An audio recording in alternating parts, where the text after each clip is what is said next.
പേര് മായ, എൻ്റെ ഭർത്താവിൻ്റെ പേര് സുഭാഷ്. എൻ്റെ വിവാഹം കഴിഞ്ഞിട്ട് 10 വർഷമായി.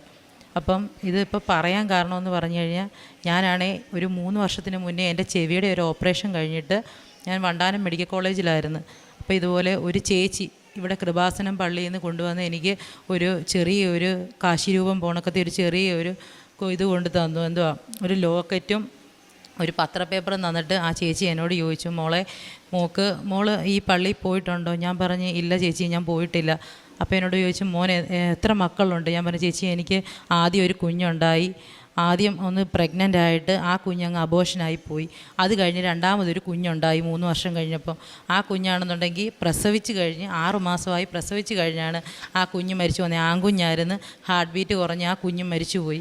അപ്പം ഞാൻ പറഞ്ഞു, ചേച്ചി ഇപ്പോൾ അത് കഴിഞ്ഞപ്പോൾ എൻ്റെ ചെവിയുടെ ഒരു ഓപ്പറേഷനാണ്. അപ്പോൾ ഡോക്ടർ പറഞ്ഞു, ഇനി ഇതെല്ലാം കഴിഞ്ഞിട്ടേ അടുത്തത് ഇനിയും പ്രഗ്നൻ്റ് ആകാവുള്ളൂ എന്ന് പറഞ്ഞിട്ടുണ്ടെന്ന് പറഞ്ഞു.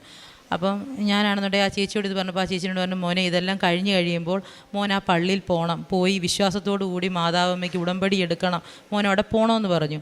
അത് ഞാൻ പോകാം എന്നൊക്കെ പറഞ്ഞു. പക്ഷേ ഒരു 3 മാസം കഴിഞ്ഞപ്പോൾ ഞാൻ എൻ്റെ ചെവിയുടെ ചെക്കപ്പിന് വേണ്ടി പോയപ്പം ഞാൻ ഇങ്ങനെ നടന്ന് പോയിക്കൊണ്ടിരിക്കുന്ന കൂട്ടത്തിൽ എൻ്റെ മുന്നിലോട്ടൊരു പത്രം, എനിക്കറിയത്തില്ല എങ്ങനെയാണ് വീണേന്ന് പോലും എനിക്കറിയത്തില്ല, ആ പത്രം എൻ്റെ മുന്നിൽ വന്ന് വീഴുകയും ഞാൻ ആ പത്രം, അപ്പോൾ ചേട്ടൻ എന്നോട് പറഞ്ഞു, ഇടിയാത്തെ ചവിട്ടരുത്, ആ പത്രം നീ എടുക്കാൻ പറഞ്ഞു. ഞാൻ എടുത്തു. അപ്പോൾ ഞാൻ പറഞ്ഞു, സുഭാഷ് ചേട്ടാ, നമ്മൾ ഈ പള്ളി പോകാമെന്നും അന്ന് ചെവിയുടെ ഓപ്പറേഷൻ കഴിഞ്ഞപ്പോൾ ആ ചേച്ചിയോട് പറഞ്ഞതല്ലേ നമ്മൾ ആ പള്ളി പോകാമെന്നും എടുക്കാമെന്നും.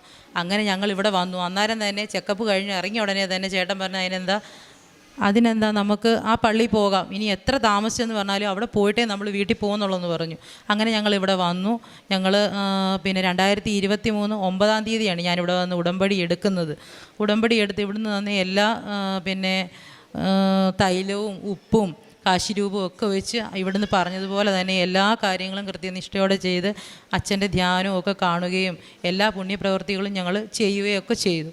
അതിൻ്റെ ഫലമായിട്ട് എനിക്ക് ജൂൺ ഒരു 10 ആയപ്പോഴത്തേക്കിന് ഇതുപോലെ ഒരു തലകറക്കം പോലെ വന്ന് ഞാൻ ഹോസ്പിറ്റലിൽ പോയി കാണിച്ചു. അവർ പ്രഗ്നൻസി ടെസ്റ്റ് ചെയ്തപ്പോൾ പോസിറ്റീവാണ്. എനിക്ക് അങ്ങനെ എൻ്റെ അമ്മ മാതാവ് തന്ന പൊന്നു മോനാണ് വേണ്ട എനിക്ക് കിട്ടിയിരിക്കുന്നത്.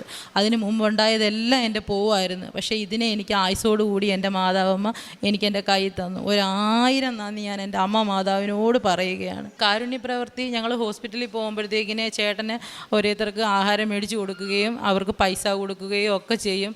പിന്നെ വയ്യാത്ത ആൾക്കാരെയൊക്കെ കാണുമ്പോൾ അവർക്ക് എന്തെങ്കിലുമൊക്കെ സഹായമായിട്ട് പൈസ കൊടുക്കുകയൊക്കെ ചെയ്യും. പിന്നെ പത്രം, ഇവിടുന്ന് തരുന്ന പത്രമാണെങ്കിലും ഞങ്ങൾ കൊണ്ട് നടന്ന് കൊടുക്കും. ഒരെണ്ണം പോലും ആർക്കും വേണ്ട എന്ന് പറയുന്നവർക്ക് കൊടുക്കാറില്ല. നമ്മുടേത് സ്വീകരിക്കുന്നവർക്ക് 2 കൈ നീട്ടി സ്വീകരിക്കുന്നവർക്ക് നമ്മൾ കൊടുക്കാറുണ്ട്. അവരത് സ്വീകരിക്കുകയും ചെയ്യുന്നുണ്ട്.